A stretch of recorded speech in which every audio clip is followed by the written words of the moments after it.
ઉપલેટા પંથકમાં ખેડૂતોના કપાસ વહેંચણીની અંદર હાલ દલાલીની અંદર ફટક દલાલી હાલ બહાર આવવા પામી છે, જેની અંદર ખેડૂતોમાં રોષ વ્યાપી જવા પામ્યો છે। ઉપલેટાના કોલકે ગામે ધર્મેશભાઈ ચનિયારા નામના ખેડૂત દ્વારા તેના જ ગામના કપાસની દલાલી કરતા હાલ ફટક દલાલ દ્વારા કપાસનું વેચાણ કરવામાં આવ્યું હતું। ₹1120 કિલોના ભાવે દલાલ મારફત ઉપલેટાની બંસી ટેરેસ નામની પેઢીને વેચાણ કરેલા કપાસના તોલમાં મોટા પાયે ગેરરીતિ ઝડપાઈ જવા પામી હતી, જેમાં 15 મણ કપાસ મંજૂરે વધારે થતાં કપાસનો તોલ કરવા મંજૂર હાલ તોલતા બનાવવા સ્થળેથી રફુચક્કર થઈ જવા પામ્યા હતા। આ બનાવ લઈને ગામડે બેઠા ખેડૂતો દ્વારા ઘર બેઠા જ કપાસનું વેચાણ કરતા ખેડૂતોમાં રોષ વ્યાપી જવા પામ્યો હતો, જેમને લઈને કપાસના તોલમાં ગેરરીતિ આચરતા કપાસના વેપારી સામે ભોગ બનનારને ખેડૂતે ઉપલેટા માર્કેટિંગ યાર્ડના સત્તાધીશો અને ઉપલેટા પોલીસને પણ લેખિત ફરિયાદ કરીને જવાબદાર દલાલ વેપારી સામે લેખિત ફરિયાદ કરતા ચકચાર મચી જવા પામી છે। હાલો, મારું નામ છે ધર્મેશ કુમાર મનસુખભાઈ ચનિયારા, ગામ છે કોલકી, તાલુકો ઉપલેટા, જિલ્લો રાજકોટ। મારી અહીંયા આજે 2 દિવસ પહેલા મેં કપાસનો સોદો કરેલો હતો। 1100 રૂપિયા ભાવમાં મેં કપાસ દીધેલો હતો પ્રફુલભાઈને, કોલકી ગામમાં પ્રફુલભાઈને। પછી એને બીજા ઉપલેટાના બંસી ટ્રેડર્સ ને કપા દીધેલો, એ રીતનો કપા દીધો। આજ મારી સવારમાં 7 વાગ્યામાં મારી અહીંયા તોલ આવેલો।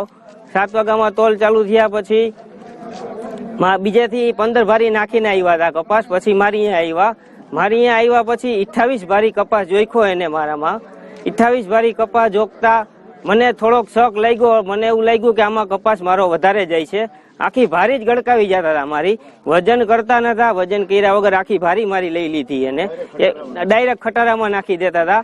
એવી મારી ભારી 7 ભારી મારા અજાણ્યા મુજબ લઈ ગયા। મને ખ્યાલ આવ્યો ત્યારે મેં એને કીધું કે આવી રીતના મારી ભારી જાય છે વધારે, એ રીતનું મેં એ બધાને કીધું ને પછી તોલિયા અહીંયાથી પરબારા નીકળી ગયા, ભાગી ગયા બધા તોલિયા બોલ્યા। પછી જે આવ્યા આવીને કાર્યવાહી અમે બધી ચાલુ કરી, મારા પપ્પા આવ્યા, બધા આવીને પછી અમે નક્કી કર્યું કે આવી રીતનો આ કેસ કરવાનો થાય છે। પછી અમે ગયા માર્કેટિંગ યાર્ડે ગયા, યાર્ડે જઈને અમે યાર્ડ વાળાને બધી રજૂઆત કરી આ રીતનું। આમ અત્યારે યાર્ડ વાળા અત્યારે પંચનામું કરવા અહીંયા કોલકી સ્થળે આવેલા છે।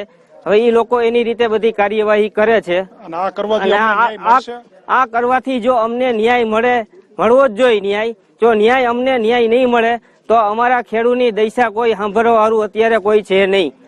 ખેડૂત અત્યારે લાચાર થઈ ગયો છે। આવી રીતના 84 મણ કપાસમાં 16 મણ કપાસ લઈ જાય અમારો તો ક્યાં જાય? આટલો વધે હું ખેડૂત વાહે? ખેડૂત અત્યારે કાંઈ નથી કરી શકતો। આમાં જો જેમ બને એમ તમારાથી કાર્યવાહી થઈ શકે એમ હોય તો કાર્યવાહી કરો, જે થઈ શકે એમ હોય બધું કરો। ગામના તમામ ખેડૂતને આવી રીતની જ બધાને ફરિયાદ છે, બધા ગામના ખેડૂત આયા અત્યારે હાજર છે ને આ આવી રીતનું તો કેટલી વાર થઈ ગયેલું કોલકી ગામમાં ને સમાધાન થઈ ગયેલા હે। 50,000 ખેડૂત દઈ દે ને ખેડૂત બરબારો બંધ થઈ જાય, હાલો કે રેડી સમાધાન થઈ ગયું, પણ આપણે કોઈ જાતનું સમાધાન કરવાનું થતું નથી। આપણે કાયદેસર કાર્યવાહી કરી છે। હવે ન્યાય ના મળે તો હવે આમાં ખેડૂતને જવું ક્યાં? તો બીજી તરફ ગામડાઓમાં ઘર બેઠા કપાસનું વેચાણ કરતા ખેડૂતો સાથે છેતરપિંડી કરતા આવા વેપારીઓ તથા આવા મજૂરો સામે કડક પગલાં ભરવામાં આવે તેવી માંગ ઉઠવા પામી છે। વિપુલ ધામેચા, બીની ઉપલેટા।